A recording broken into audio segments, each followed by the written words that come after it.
Snimio sam, editovao i objavio 30 produkcijski zahtjevnih klipova u mjesec dana i danas ću ispričati šta mi je to donelo. Prvo da razjasnimo ko sam ja i šta sam to snimao, u principu niko, ovo je moj drugi klip za YouTube, prvi je bio test proba, Instagram je bio takav da izbacim 5 slika godišnje sa nekih putovanja ili specijalnih prilika, na TikToku sam imao 5 klipova do skoro, otkad sam ga napravio, ali imam poprilično iskustvo u marketingu, radim ga već 10 godina, pojavljivao sam se u videima domaćih brendova i kompanija u kojima sam bio zaposlen, editujem i smišljam videe za strane klijente već neko vreme, tako da nisam nov u ovome, iako moji profili jesu, a jedina mreža gde sam bio aktivan je bio Twitter, gde imam solidan broj pratioca s obzirom da ne izbacujem gole slike,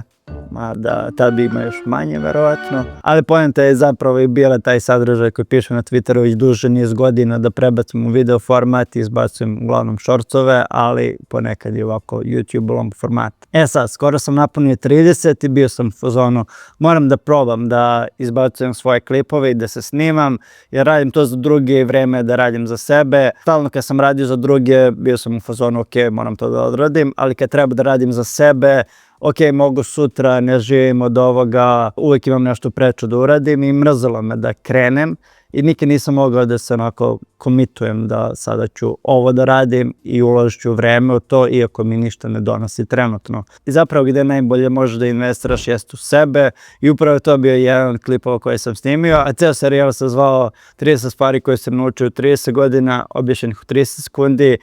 U svim vidima je bilo više od 30 sekundi, ali sam morao da držim format. Dakle, vidi gde sam govorio svoje shvatanja, mislim da sam prošao dosta toga u životu i pokupio dosta znanja i hteo sam to da predstavim pre svega neke svoje vrednosti i stvari što sam naučio na celom tom mom putu, ali ne u smislu da ja budem neki life coach koji će uči nekoga nešto, već da izrazim sebe, da predstavim svoje shvatanje, svoje poglede na svet, pa ako neko nešto pokupi iz toga, ako neko nešto nauči, ako se neko poistoveti i pronađe sebe u tome, samim tim još bolje, makar to bila i jedna osoba. Druga stvar, kad kažem produkcijski zahtevnih, šta zapravo mislim? Dakle, ne mislim na onaj sadržaj koji je lako snimiti, koji snimiš, dodaš neki tekst, pa ode viral, nego je svaki od ovih videa bio scenarij je bio napisan, bio je snimljen, različiti kadrovi, trudio sam se u 30 videa da ne ponavljam previše kadrova, sem možda je bilo par videa na ovom stolu koji su ponavljali,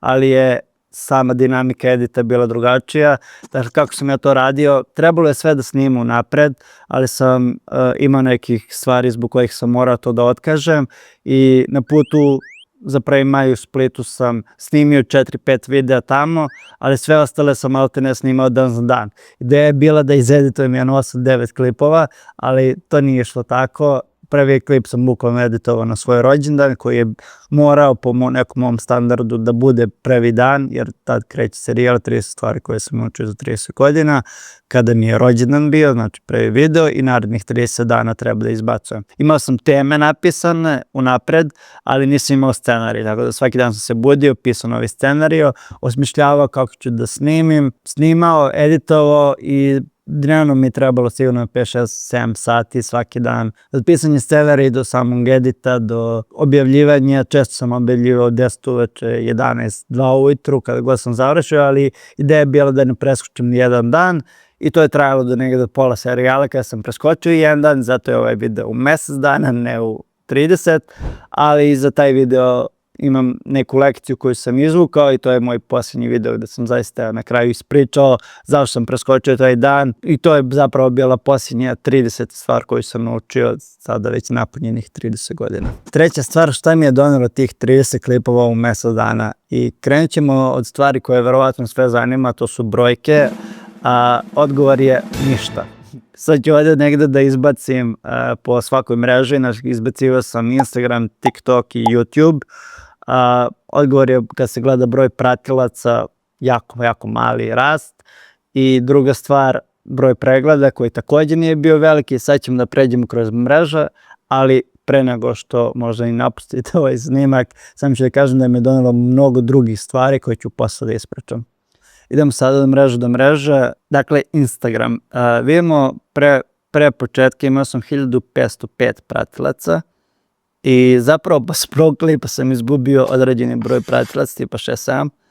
i krenulo je jako loše da mi opada broj pratilaca, sam počeo da snimam. Hvala vam bivši pratioci, zažalit ćete i vratit ćete se jednog dana, to vam garantujem. Uglavnom profil nije bio aktivan, kao što sam rekao, izbacio sam 3-4 klipa pre ovoga na koje sam izbacivao možda na mesec, 2-3. Profil activity bio imao 260, profil visit 260, views 20.000 i kažem to je bilo sva ta 3-4 klipa koje sam izbacio, sa kojima sam počeo, ali su bila posebno, nisu bila deo serijala, 1500 pratilaca. Sad posle šta mi je to donelo,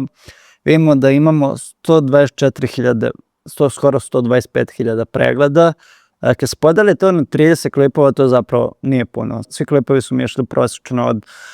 2 do maksimalno 5.000, neki preko 5, ali generalno nije puno.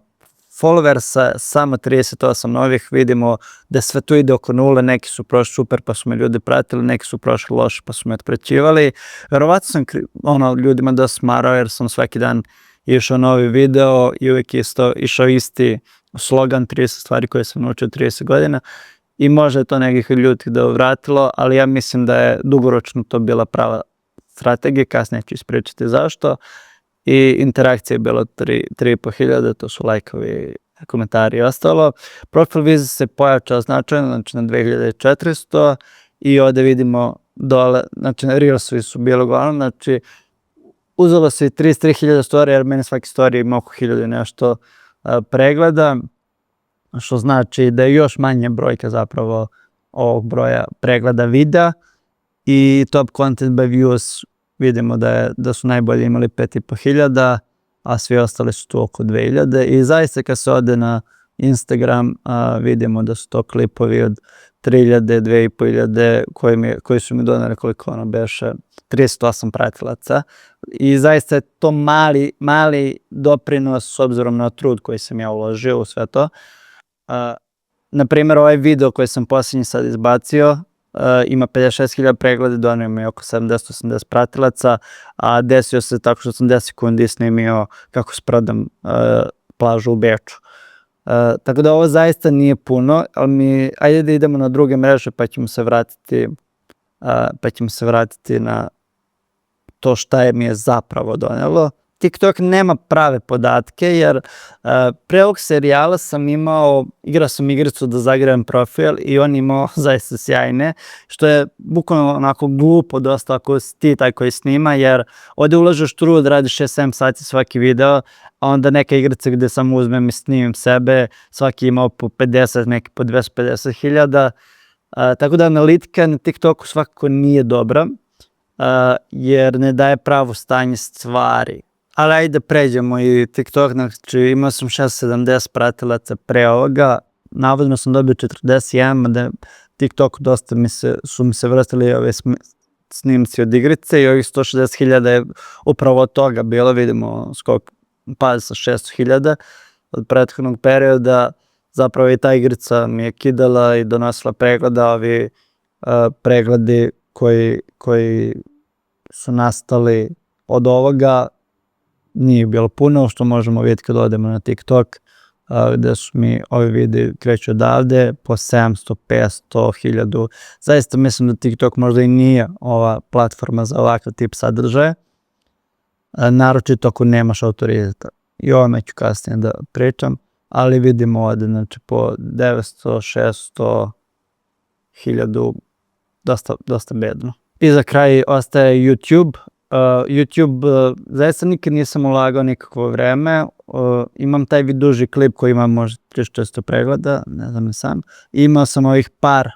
shortsova koje sam izbacivao na Instagramu i TikToku, kojih mi je jedan bio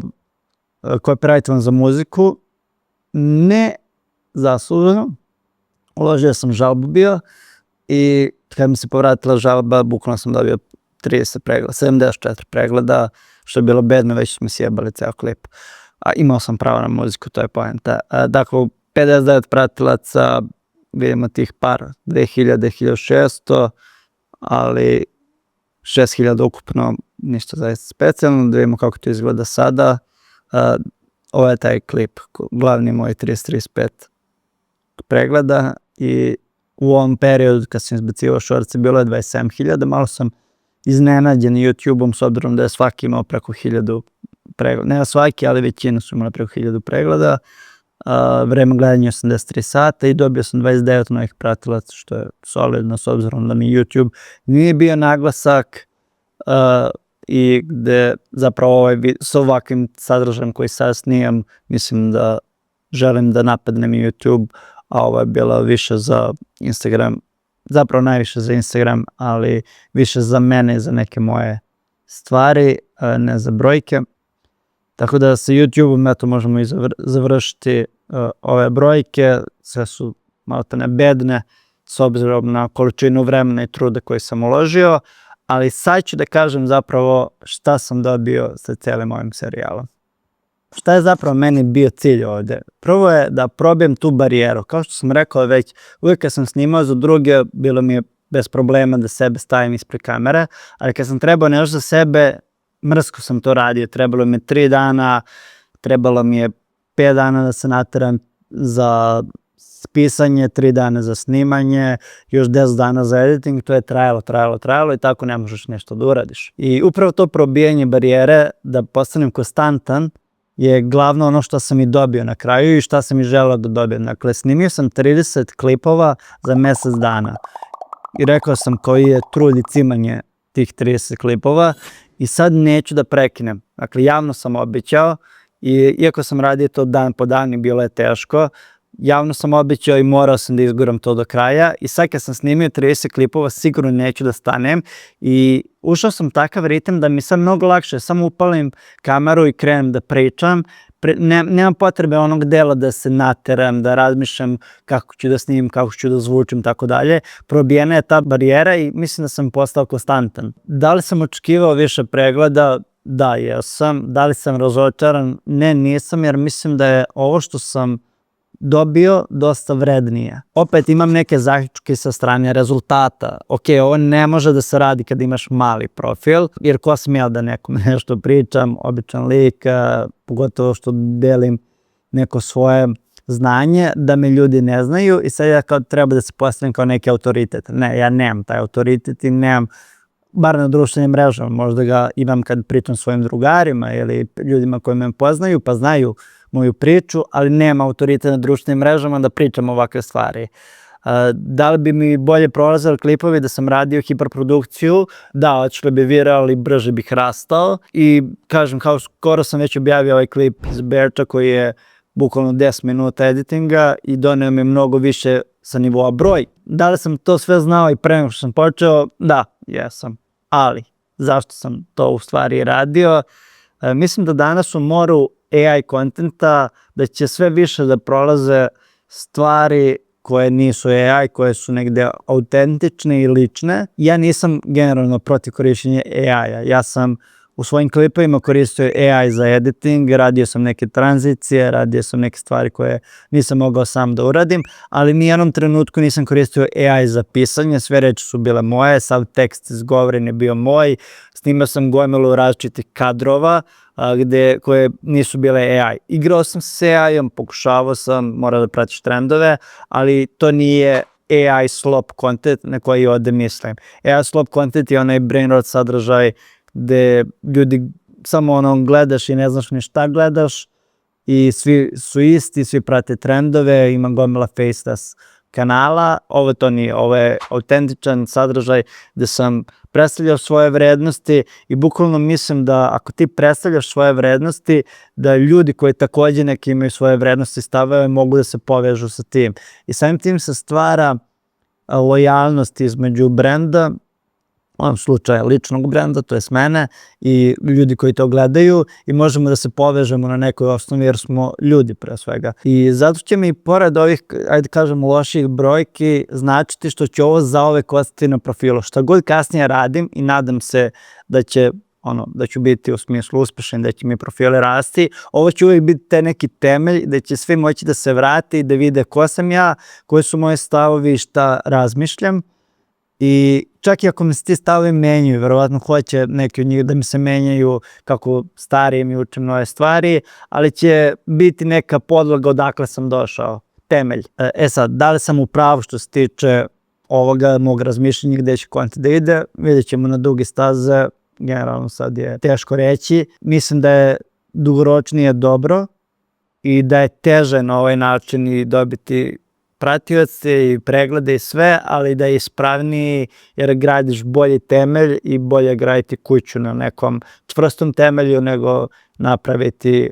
odokativno i čekati prvi vetar da ga sruši. 3 praseta mentioned. Isto tako znam da nikad neću stvari raditi samo zbog pregleda. Radit ću stvari koje mene interesuju, koje su mene zanimljive i predstavljat ću sebe, izražavati sebe kroz te videe. Nikad neću da jurim nešto čisto zbog pregleda, a da ja ne mislim tako ili da jurim neke trendove i da to na kraju nisam ja. Dakle, na mom profilu i na svim ostalim profilima će biti stvari koje mene lično zanimaju i koje su meni interesantne. To su široke teme jer mislim da me dosta stvari zanima od sporta, politike do nekih modernih AI tehnologija i tako dalje. Ali bit će različitih stvari, neće biti jedna niša, ok, radim samo sport, radim samo politiku, radim samo putovanje, već ću gledati da kombinujem, gledat ću da uživam u celom tom putu, pa vidit ćemo, možda za 3 godine radim jedan sadržaj, za 10 meseci drugi i slično, ali ja sam svoja niša, neću da biram nišu, nego ću ja da kreiram negde svoju nišu, pa će ljudi moći istinskog mene da prate, a ne nekog koji juri, ko se menja, kako se menja trend. I u kontentu koji je danas robotizovan, gde sve liči jedno na drugo, mislim da je poenta biti autentičan i da radiš nešto što drugi ljudi ne mogu da repliciraju tek tako, da je potrebna ili neka odvažnost ili neka veština i baš zato ovo što sam malo pre rekao, baš je to glavni razlog, gde mogu da kroz svoj sadržaj prenesem svoje vrednosti i morale, baš kao što sam radio ovih 30 videa, gde je po meni bio savršen format koji će napraviti baš taj temelj da kasnije mogu da radim stvari koje mene zanimaju i samim tim ću to nastaviti da radim kroz svoje klipove jer mislim da je to fora autentičnosti, da dam nešto što sam ja i što mene zanima na svoj način, a ne da repliciram i da kopiram druge kreatore. Svih 30 videa koje sam radio su bili videi sa skriptom. Ovo je video gde pričam u kameru, gde imam podsetnik, ali nemam napisano od reči do reči i pričam iz glave i generalno nastavak moj i razvoj će biti u tom pogledu da više pričam šta zaista mislim, iako sve reči koje kažem mislim, ali ih napišem i želim da izgledaju savršeno na kameri. Sada ću pokušavati više da radim yapping videos gde ja pričam, a imam samo podsetnik i stvari koje ne smem da zaboravim da kažem da bi ubu poentu u videu. Da sumiram sada, ovo je negde šta je sve prošlo iz tih mesec dana i 30 videa, puno uloženog truda, puno sadržaja, ali bih voleo za par godina da se osvrnem i kažem ovdje je sve počelo i da nije bilo ovoga ne bih nikada nastavio, ne bih dobio tu konzistentnost, ne bih probio tu barijeru da se snimam, da mi to bude olako, da krenem odmah da se snimam i editujem i da sam nekako sa ovim prevario sebe jer sam javno obećao da će ići 30 videa u mesec dana i da sam samim tim što sam to uspeo da uradim na kraju dobio nešto što je mnogo vredno i što će biti mnogo vredno u budućnosti i da negde kažem da nije bilo ovoga, danas ne bi bilo ovolikog rasta, nadamo se. A da bi to stvarno naraslo i ako ste već došli ovde do ovog dela klipa gde pričam o ovome, možete da me zapratite, to je zapravo najmanje što možete da uradite, a bonus je da me zapratite i na Instagramu i TikToku i naravno bonus je uvek komentar da mi kažete šta mislite, da li pije vodu ovo što pričam ovde, jer možda ja neke stvari percipiram pogrešno i znači će mi druga perspektiva da možda i promenim svoje mišljenje ili naučim nešto novo. Sad, posle ovako zahtevnog projekta, uspeo sam da odradim još zahtevniji projekat, na njemu trenutno radim, editujem ga i spremam ga i ako Bog da izaće i dugačak YouTube koji će sigurno biti 30-40 minuta, ali da ne obećavam, vidjet ćemo konkretno kad uđem dublje u editing, sigurno nedelju 2. Tako da još jednom kažem, zapratite me ovde da ne propustite sve što sledi, a možete moj pilot test video, prvi YouTube video da pogledate ovde. Ćao.